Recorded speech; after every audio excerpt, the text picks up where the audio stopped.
गांव के एक कोने में एक किसान रामलाल अपने परिवार के साथ रहता था।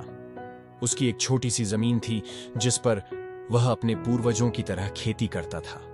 उसकी पत्नी गंगा एक मेहनती गृहिणी थी जो घर के साथ साथ खेतों में भी उसका हाथ बंटाती थी। उनके 2 बच्चे थे, सुरेश और राधा।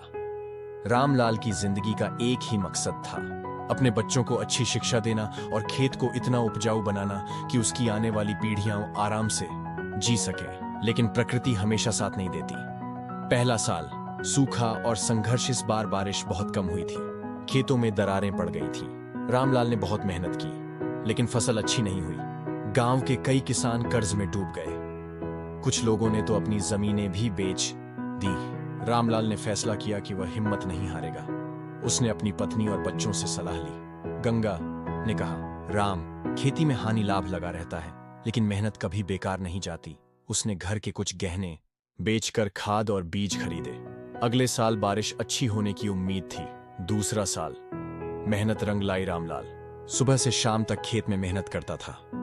सुरेश जो 10वीं कक्षा में था, स्कूल के बाद पिता की मदद करने जाता। राधा जो छोटी थी, अपनी माँ के साथ घर के काम में हाथ बटाती। इस बार अच्छी बारिश हुई और फसल लहलहाने लगी। जब खेतों में धान के सुनहरे पौधे हवा में झूमते तो रामलाल की आंखों में चमक आ जाती। गांव के बुजुर्ग कहते, रामलाल, तुम्हारी मेहनत रंग लाई, भगवान ने इस साल अच्छी फसल दी है। रामलाल ने अपने कर्ज का कुछ हिस्सा चुका दिया और सोचा कि अब वह अपने बेटे को आगे की पढ़ाई के लिए शहर भेजेगा।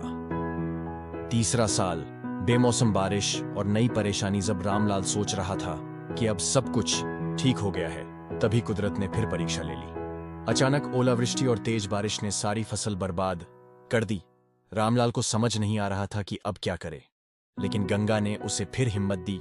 हमारी मेहनत ही हमारी सबसे बड़ी पूंजी है, हार मत मानो। रामलाल ने गांव के कुछ बुजुर्ग किसानों से सलाह ली। किसी ने कहा कि सरकार से मदद मांगो, तो किसी ने कहा कि नई तकनीक अपनाओ। चौथा साल नई तकनीक, नई उम्मीद। रामलाल ने इस बार ड्रिप इरिगेशन, टपक सिंचाई तकनीक अपनाई, जिससे कम पानी में भी अच्छी फसल हो सके। उसने सब्जियों की खेती भी शुरू की, जिससे हर महीने कुछ न कुछ आमदनी हो। सुरेश ने कॉलेज जाना शुरू कर दिया था।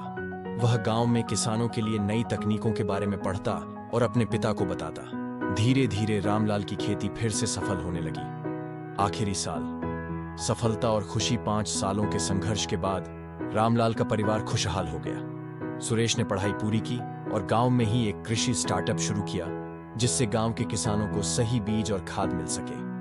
राधा भी पढ़ लिख कर एक शिक्षिका बन गई और गांव के बच्चों को पढ़ाने लगी। एक दिन रामलाल ने अपने खेत को देखा, हरे भरे पेड़, लहलहाती फसल और चारों तरफ खुशहाली। उसने मुस्कुराते हुए अपनी पत्नी से कहा, गंगा, मेहनत का फल सच में मीठा होता है। गंगा ने हंसते हुए जवाब दिया, हाँ राम, लेकिन यह फल पानी, पसीने और धैर्य से सिंचित होता है। और इस तरह एक किसान की मेहनत और परिवार के सहयोग से एक सपना सच हुआ।